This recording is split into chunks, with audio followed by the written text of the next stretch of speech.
जान भी न जान बेजान हो गई, तो उनका रहते हमर जिंदगी शमशान हो गई, तो उनका रहते हमर जिंदगी शमशान हो गई।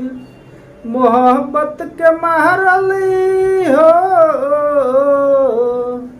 मोहब्बत के मारली पहचान हो गई, तो उनका रहते हमर जिंदगी शमशान हो गई।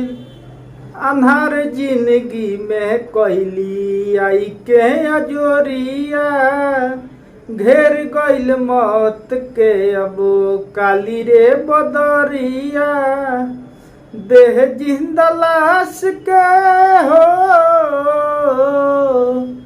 देह जिंदा लाश के सामान हो गई, तो उनका रहते हमर जिंदगी शमशान हो गई। ओढ़ के दिल केहू से जोड़ी ह नाता, ऊपर ही कहीं से शायद भेजले विधाता। मोम जैसा दिल हो,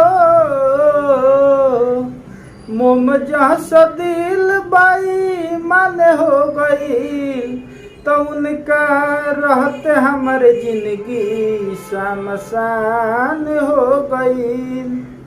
दोष नाही उनकर बाटे, दोष बा नसीब के।